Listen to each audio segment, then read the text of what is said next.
Yeah, student, come back to diversity in the living world, animal kingdom, and in this chapter I will discuss about germinal layer, coelom, segmentation, and notochord. এই অধ্যায়ত মই ভ্রূণীয় স্তৰ, দেহগহ্বৰ আৰু খণ্ডিভৱনৰ বিষয়ে আলোচনা কৰিম।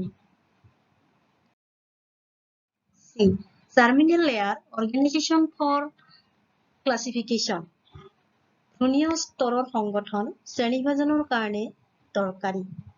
Animals in which the cells are arranged into embryonic layers, an external endoderm, ectoderm, and internal endoderm are called diploblastic animals.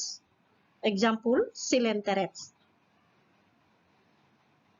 যিসমূহ প্ৰাণীৰ ভ্ৰূণীয় অৱস্থাত কোষসমূহ দুটা স্তৰত সজ্জিত হয়, যেনে বহিঃত্বক বহিৰাবৰণ আৰু অন্তাৱৰণৰ দুটা লেয়াৰ বা দুটা স্তৰত কোষসমূহ সজ্জিত হৈ দুটা তৰপৰ সৃষ্টি কৰে, ইয়াকে ডিপ্লোব্লাস্টিক বা দ্বিতৰপীয়া প্ৰাণী বুলি কোৱা হয়। উদাহৰণ Coelenterats.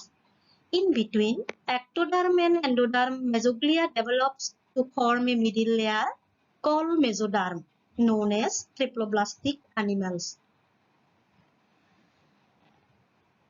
Ectoderm বহিৰাবৰণ বা বহিস্তৰ আৰু endoderm অন্তঃত্বকৰ মাজত মেজোগ্লিয়া উন্নত হৈ মধ্য লেয়াৰ বা মধ্যত্ব মেজোডাৰ্মৰ সৃষ্টি কৰে আৰু এই তৃতীয়টো স্তৰৰ সৃষ্টি কৰি তিনি তৰপীয়া প্ৰাণীৰ সৃষ্টি কৰে। উদাহৰণস্বৰূপে প্লেটিহেলমিনথ কৰ্ডেটছ এনেকুৱা ত্ৰিস্তৰীয় বা তিনিতৰপীয়া ভ্ৰূণীয় গঠন চেপেটাকৃমিৰ পৰা আদি কৰি মেৰুদণ্ডী প্ৰাণীসমূহলৈ দেখা যায়। The body cavity which is lined by mesoderm is called coelom, and the animals are known as coelomates. Example, Annelids chordats.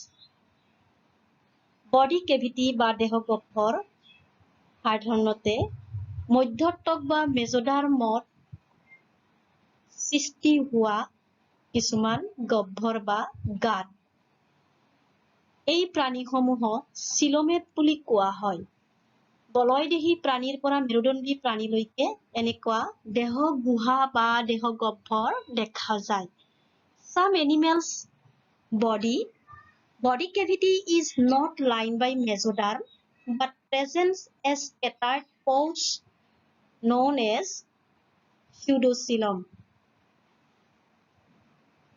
কিছুমান প্ৰাণীৰ দেহ গুহা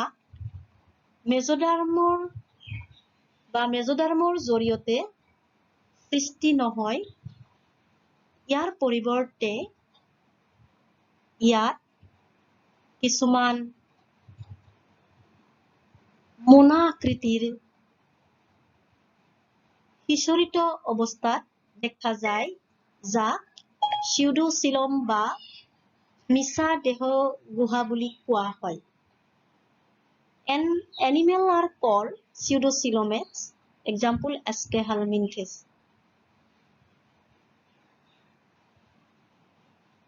এই প্ৰাণীসমূহক pseudocoelomates বুলি কোৱা হয়।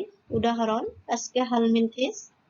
Animals without body cavity is known as a coelomate. যিবিলাক প্ৰাণীৰ বা যিসমূহ প্ৰাণীৰ কোনো দেহ গুহা বা গহ্বৰ নাথাকে, এইসমূহক acoelomate বুলি কোৱা হয়। উদাহৰণ Platyhelminthes, চেপেটাকৃমি। Now see segmentation. In some animals, the body is externally and internally divided into segments with a serial repetition of at least some organs. কিছুমান প্ৰাণীৰ দেহত বলয় বা খণ্ডৰ পুনৰাবৃত্তি হোৱা দেখা যায়। এনে প্ৰাণীসমূহক খণ্ডী ভৱন বা বলয়দেহী প্ৰাণী বুলি কোৱা হয়। উদাহৰণস্বৰূপে, for example, in earthworm the body shows this pattern called metameric segmentation and the phenomenon is known as metamerism.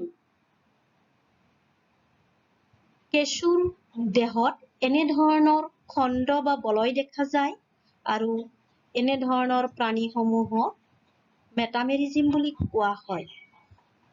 Now you see notochord. Notochord is a mesodermally derived rod-like structure formed on the dorsal side during embryonic development in some animals. কিছুমান প্ৰাণীৰ ভ্ৰূণীয় development বা ভ্ৰূণীয় বিকাশৰ সময়ত নটকৰ্ড ভ্ৰূণীয় মধ্যস্থৰৰ পৰাই সৃষ্টি হৈ road আকৃতি ধাৰণ কৰে আৰু ই প্ৰাণীৰ পৃষ্ঠীয় দিশত অৱতৰণ কৰে। যিসমূহ প্ৰাণীৰ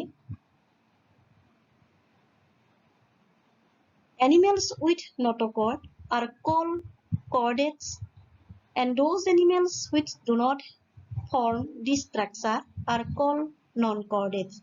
যিসমূহ প্ৰাণীৰ এনে ধৰণৰ নটকৰ্ড থাকে এইসমূহক মেৰুদণ্ডী প্ৰাণী আৰু যিসমূহৰ নাথাকে ইহঁতক অমেৰুদণ্ডী প্ৰাণী বুলি কোৱা হয়। উদাহৰণস্বৰূপে পৰিফেৰা টু একাইনোডাৰ্মছ, পৰিফেৰাৰ পৰা একাইনোডাৰ্মলৈকে এই আটাইখিনিয়ে অমেৰুদণ্ডী প্ৰাণী আৰু বাকীসমূহ মেৰুদণ্ডী প্ৰাণী।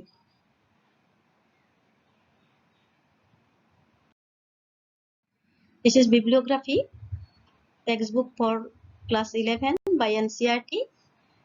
You read this book nicely. Thank you.